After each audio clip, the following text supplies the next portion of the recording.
یہ جنگل بہت ہی خوبصورت تھا۔ ہر طرف سبز درخت، رنگ برنگے پھول اور چہچہاتے پرندے تھے۔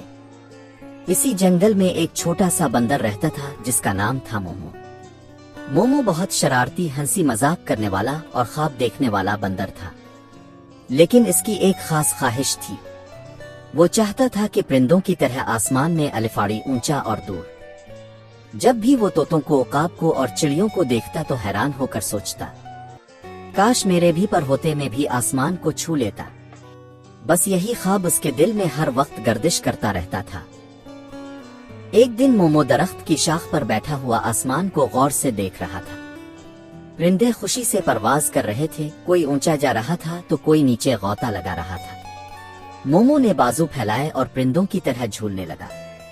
وہ خود سے کہنے لگا، ایک دن میں بھی اڑوں گا، میں ضرور پرندوں کی طرح آسمان میں الفاڑوں گا۔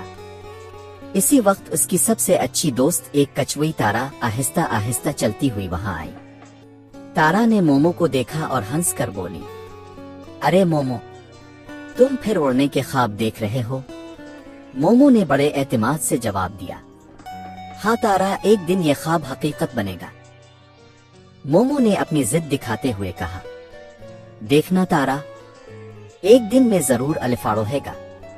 یہ کہہ کر وہ فوراً ایک درخت سے چھلانگ لگانے لگا، لیکن اس بار اس نے ایک نیا طریقہ سوچا تھا۔ مومو نے بڑے بڑے کیلے کے پتے توڑ کر اپنے بازوؤں سے باندھ لیے، پھر وہ سب سے اونچی شاخ پر چڑھ گیا اور خوشی سے بولا، اب دیکھنا میں آسمان کو چھو لوں گا۔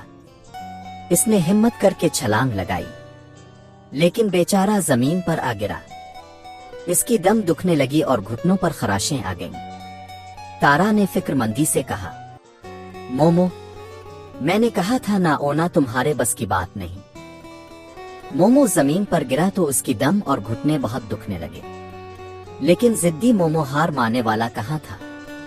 اس نے پھر ایک نیا طریقہ سوچا۔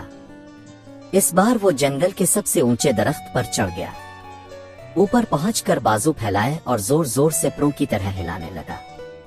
وہ چیخ کر بولا، ہو، دیکھو میں بھی پرندہ بن گیا ہوں۔ پھر اس نے آنکھیں بند کی اور نیچے چھلانگ لگا دی، لیکن بیچارہ سیدھا دھڑام سے زمین پر گر گیا۔ اب کی بار تو اس کے ہاتھ پاؤں بھی مٹی سے بھر گئے اور چہرہ بھی لال ہو گیا۔ تارا نے قریب آ کر کہا، مومو، یہ ضد اچھی نہیں، خواب دیکھو مگر اپنے بس کی بات پر ہی فخر کرو۔ مومو بار بار کوشش کر کے بھی کامیاب نہ ہو سکا۔ اس کا جسم خراشوں سے بھر گیا اور وہ تھوڑا سا اداس ہو گیا۔ وہ ایک درخت کے نیچے بیٹھا سوچ رہا تھا کہ اچانک ایک کمزور سی آواز آئی، بچاؤ، بچاؤ۔ مومو فوراً چونکا اور آدیر الفادیر دیکھنے لگا۔ پتا چلا کہ ایک ننھی چڑیا لیلا اپنے گھونسلے سے نیچے گر گئی تھی۔ اس کے پر ابھی مضبوط نہیں تھے، اس لیے وہ اوپر واپس نہیں جا سکتی تھی۔ لیلا ڈر کے مارے کانپ رہی تھی۔ مومو نے پیار سے کہا، فکر نہ کرو، میں تمہیں واپس تمہارے گھونسلے تک پہنچا دوں گا۔ یہ کہہ کر مومو نے اسے آہستگی سے اپنی باہوں میں اٹھا لیا۔ مومو نے ننھی لیلا کو آہستگی سے اپنی باہوں میں تھاما اور بڑے احتیاط سے درخت پر چڑھنے لگا۔ وہ ایک شاخ سے دوسری شاخ پر بڑی مہارت سے چھلانگ لگاتا ہوا اوپر جا رہا تھا۔ لیلا سہمی ہوئی تھی، لیکن مومو کے اعتماد بھرے انداز کو دیکھ کر وہ تھوڑا پرسکون ہو گئی۔ اوپر اور اوپر، حتیٰ کہ مومو گھونسلے کے قریب پہنچ گیا۔ وہاں دوسرے ننھے پرندے بھی چہچہاتے ہوئے اپنی بہن کا انتظار کر رہے تھے۔ مومو نے بڑی نرمی سے لیلا کو گھونسلے میں رکھا اور مسکرا کر کہا، اب تم محفوظ ہو چھوٹی دوست۔ لیلا خوشی سے چہکنے لگی اور اس کے والدین نے مومو کو شکر گزاری بھری نظروں سے دیکھا۔ جب مومو نے ننھی لیلا کو گھونسلے میں رکھا تو پورا گھونسلہ خوشی سے چہکنے لگا۔ لیلا کے ماں باپ بھی فوراً اڑتے ہوئے آئے اور مومو کے ارد گرد منڈلانے لگے۔ وہ خوشی سے کہنے لگے، شکریہ مومو، تم نے ہماری بچی کی جان بچائی۔ تمہارے پاس پر تو نہیں، مگر تمہارے پاس ہمت ہے اور یہی سب سے بڑی پرواز ہے۔ یہ سن کر مومو کی آنکھوں میں خوشی کے آنسو آ گئے۔